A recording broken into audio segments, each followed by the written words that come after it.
प्यारे मित्रों, मैं विनय कुमार अपने इस YouTube channel BSEB study number 1 पर आप सबको तहे दिल से बहुत बहुत स्वागत करता हूं। हाँ तो मित्रों, वास्तविक संख्या के बढ़ते क्रम में आइए आज हम परिचय आपको करवाते हैं सम संख्या और विषम संख्या। देखिए मित्रों, मेरा जैसे कि मानना है कि इसे तो आप बहुत पहले से पढ़ते आ रहे होइएगा, लेकिन मेरा प्रयास यह है कि मेरा हर एक बात आपको कुछ नई बातें सिखाएं। तो आइए इसी क्रम को हम आगे बढ़ाते हैं। मित्रों, जैसा कि आप बोर्ड स्क्रीन पर देख रहे हैं सम संख्या और विषम संख्या। इसे मित्रों सम संख्या को इंग्लिश में इवन नंबर बोलते हैं।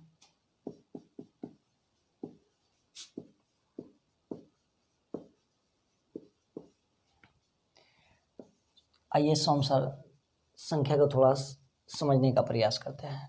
सम संख्याएं वैसी संख्याएं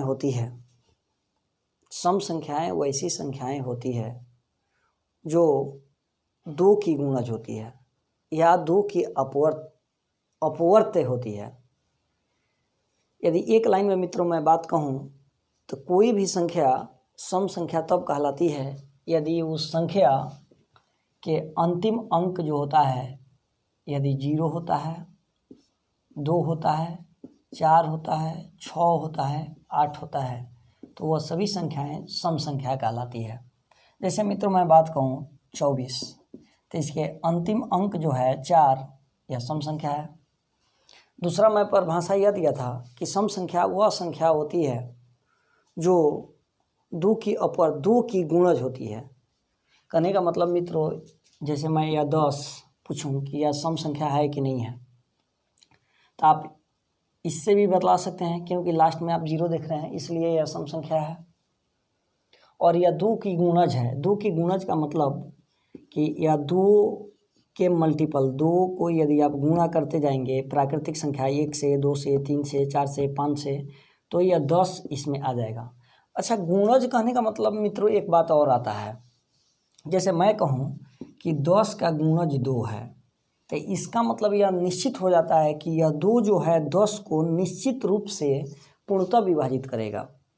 यदि मैं कहूँ कि इस हाथ का गुणज यह हाथ है, तो निश्चित रूप से यह हाथ से इस हाथ में यदि हम भाग देंगे तो यह हाथ पूर्ण रूप से विभाजित होगा। जैसे मैं कहूँ 50 का गुणज, 50 जो है गुणज 10 का है, 10 का गुणज 50 है। इसका मतलब मित्रों बात तो यह हुआ कि 10 से यदि हम 50 में भाग करेंगे तो यह पूर्ण रूप से विभाजित होगा। आइए थोड़ा सा सम संख्या को और आगे बढ़ाते हैं। जैसे मित्रों मैं सम संख्या 2, 4, 6, 8, 10, 12 ऐसे मेंशन किया हूँ। यदि मैं लगातार प्राकृतिक संख्या मित्रों मैं लिखूँ 1, 2, 3, 4, 5, 6, 7, 8 डैश डैश, तो आप क्या देख रहे हैं? सम संख्या।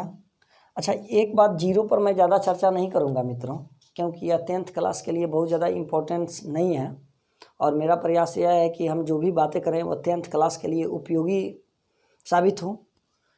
तो लेकिन ऐसे आप 0 को सम संख्या मानेंगे। अब क्यों मानेंगे, इसके लिए बहुत बड़ी चर्चा है जो कभी समय के अनुसार मैं बतला दूँगा, लेकिन ऐसे आप 0 को सम संख्या मानेंगे। देखिए 2 सम संख्या, 4 सम संख्या, 6 सम संख्या, 8 संख्या, यानी किसी भी संख्या के यदि लास्ट में, जैसे मित्रों मैं यहाँ पर लिखूँ 550, मैं पूछूँ सम संख्या है कि नहीं, तो आपको सिर्फ लास्ट का अंक देखना है 0, 2, 4, 6, 8 और आपको बता देना है सम संख्या है कि नहीं। अच्छा, लगातार प्राकृतिक संख्या में मित्रों एक बात देखने को मिल रही है। क्या देखने को मिल रही है? देखने को यह मिल रही है कि एक सम संख्या के बाद एक दूसरी संख्या जो प्राप्त हो रही है यह सम नहीं है, लेकिन जस्ट उसके बाद एक सम है, फिर सम नहीं है, फिर उसके बाद एक सम है, फिर सम नहीं है, फिर एक सम है। यानी मैं कह सकता हूँ मित्रों कि एक सम संख्या, यदि कोई संख्या सम संख्या है तो इसके बाद छोड़कर इसके बाद जो संख्याएं आएंगी, माने यदि यह सम संख्या है तो इसके बाद वाली संख्या सम नहीं होगी और ठीक उसके बाद वाली सम संख्या होगी।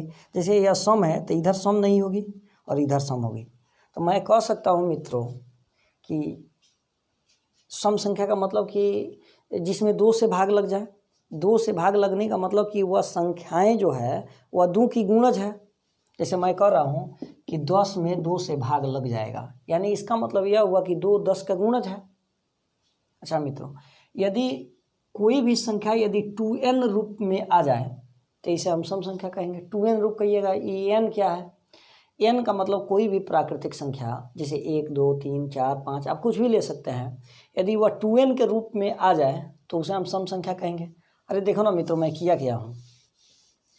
2n का मतलब क्या हुआ कि हम इसमें 2n जो है वो n 2 का गुणज है, यानी n जो है वह 2 में गुणा है, तो जिसमें गुणा करते हैं उसे भाग भी तो कर सकते हैं ना। यानी कहने का मतलब यदि 2 से मैं भाग करूँगा तो यह पूर्ण रूप से यह संख्याएं कट जाएगी।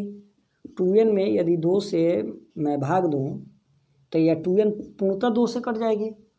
यदि 3n कोई संख्या है मित्रों, और मैं 3 से भाग दूं तो इसका मतलब कि यह संख्याएं पूरी रूप से कट जाएगी। जैसे 2 × 7 यानी 14 कोई संख्या है मित्रों, तो मैं 2 से जब भाग इसमें दे रहे होंगे तो देखेंगे कि यह पूर्णतः विभाजित हो जाएगा।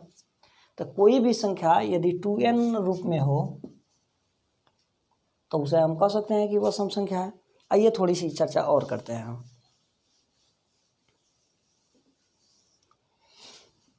जैसे मित्रों मैं बतला रहा था कि यदि यहाँ पर कोई सम संख्या है तो इसके बाद जो संख्याएं प्राप्त होगी, ऐसे हम बाद में चर्चा विषम पर कर रहे हैं, लेकिन एक सम संख्या है तो इसके बाद जो भी संख्याएं यदि लगातार लिखी हुई हो तो सम संख्या के बाद एक विषम संख्या, उसके बाद फिर सम संख्या, फिर विषम संख्या, फिर सम संख्या। तो मित्रों यह सम संख्या मैंने कहा कि 2n है।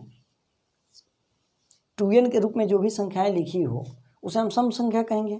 अच्छा, एक आगे बढ़ने का मतलब क्या हुआ कि 2n में एक क्रॉस कर रहे हैं, जोड़ रहे हैं, 2n में एक जोड़ रहे हैं, तो मेरा यह संख्या, जैसे कहने का मतलब मित्रों यदि 3 4 5 6 2 यदि कोई लगातार प्राकृतिक संख्या है 2 से, तो यदि मित्रों मैं इसे 2n मान रहा हूँ, 2n यानी n के जगह पर 1 मैं मान रहा हूँ, तो इसका मान यह मिल रहा है। और इसमें जब मैं 1 ऐड करूँगा यानी 8 जब जोड़ूंगा तो यह संख्या प्राप्त हो जाएगी और यह संख्या विषम संख्याएं प्राप्त होंगी। तो मित्रों यह बात याद रखनी होगी कि 2n को हम लोग सम संख्या कहते हैं, लेकिन वहीं 2n में जब 1 जोड़ देंगे तो वह विषम संख्या प्राप्त हो जाएगी। विषम पर ऐसे हम चर्चा कर रहे हैं, तो आप समझ गए। हाँ, जैसे 2n सम संख्या है, 2n में यदि मित्रों मैं 1 2 यदि जोड़ दूं तो मैं 4 पर पहुंच जाऊंगा। फिर यदि मित्रों मैं 2 जोड़ दूं तो 6 पर पहुंच जाऊंगा, यानी 2n + 4 2n + 6 यह सभी संख्याएं सम संख्याएं कहलाएंगी। फिर से एक बार रिपीट कर दूं, कोई भी संख्या सम संख्या कहलाती है यदि उस संख्या का अंतिम लास्ट का अंक यदि आपको 0 दिखाई दे, 2 दिखाई दे, 4 दिखाई दे, 6 दिखाई दे, 8 दिखाई दे, तो वह संख्याएं 2 से विभाजित होती है और वह सम संख्या होती है। वह संख्याएं जो 2 का गुणज है, वो यानी कहने का मतलब 2 से भाग देने पर पूर्णतः विभाजित हो जाए, वह संख्याएं सम संख्या कहलाती है। एक सम संख्या हो, अगर लगातार कोई प्राकृतिक संख्या मित्रों लिखी गई है, लगातार कोई प्राकृतिक संख्याएं लिखी गई हों, तो उसमें निश्चित रूप से एक सम संख्या, उसके बाद विषम संख्या, उसके बाद सम संख्या, उसके बाद विषम संख्या, ऐसे ही संख्याओं का क्रम चलते रहता है। तो 10th क्लास में इससे कुछ ज़्यादा नहीं जाननी है आपको।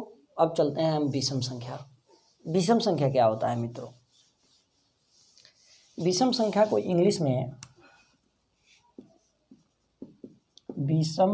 इंग्लिश में ऑड नंबर बोलते हैं।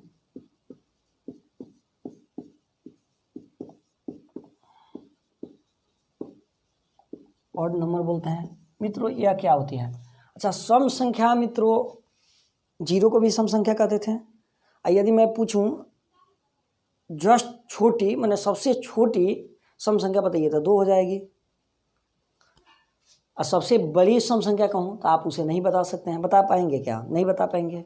उसी तरह से मित्रों विषम संख्या क्या है? तब विषम संख्या वह सभी संख्याएं विषम संख्या कहलाती है जो 2 का गुणज नहीं हो, या जिसमें 2 से भाग देने पर वह संख्याएं पूर्ण रूप से विभाजित नहीं हो, उसे हम विषम संख्या कहते हैं। या अपने भाषा में कहें तो किसी भी संख्या का यदि अंतिम अंक व चाहे संख्या 1 अंक 2 अंक 3 अंक 4 अंक या जैसे भी संख्याएं लिखी हो, यदि उसका अंतिम अंक मित्रों 1 हो, 3 हो, 5 हो, 7 हो, 9 हो, तो वह संख्याएं पूर्ण रूप से 2 से नहीं विभाजित होगी, और 2 से विभाजित नहीं होगी मतलब वह संख्याएं विषम संख्याएं होंगी। जैसे मैं पूछूं 13 सम है या विषम? विषम है, क्योंकि इसका अंतिम अंक जो है 3 है। मैं पूछूं इतना बड़ा संख्या दे करके मैं पूछूं कौन संख्या है, तो आप कहेंगे विषम है, क्योंकि लास्ट में 9 दिखाई दे रहा है, तो इसे हम विषम संख्या कहते हैं। आइए थोड़ी सी चर्चा और करते हैं। जैसे मैं लगातार प्राकृतिक संख्या में मित्रों लिखूं 1 2 3 4 5 6 7 डैश डैश, तो आप देख रहे हो कि यह हमारा विषम संख्या है।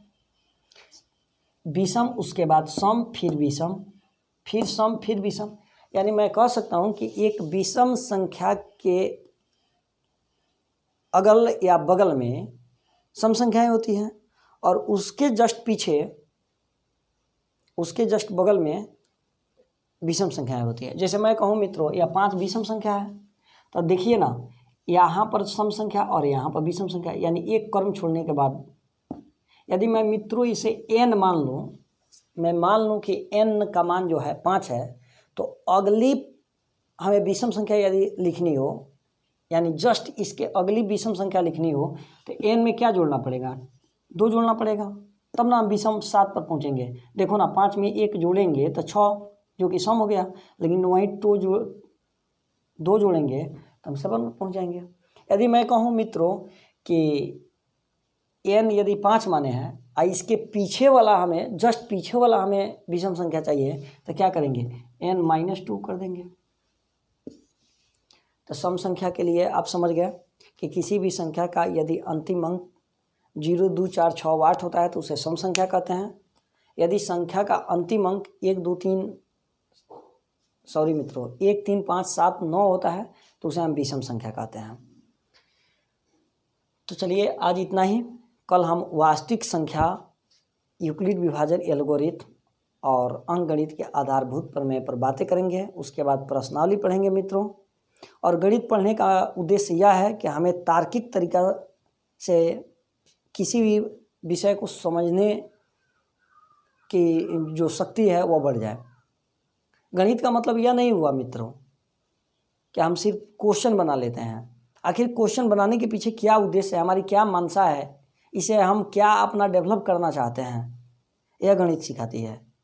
तो मेरा मानना है मित्रों कि ज़्यादा आप इम्पोर्टेंस जो है वह क्वेश्चन पर ना दे करके थ्योरी पर दिया करेंगे। तो फिर कल मिलते हैं। वास्तविक संख्या का थ्योरी का वह लास्ट वीडियो होगा, और उसके बाद मित्रों हम प्रश्नावली प्रारंभ करेंगे। सो धन्यवाद कि आप इतना बहुमूल्य समय दिए।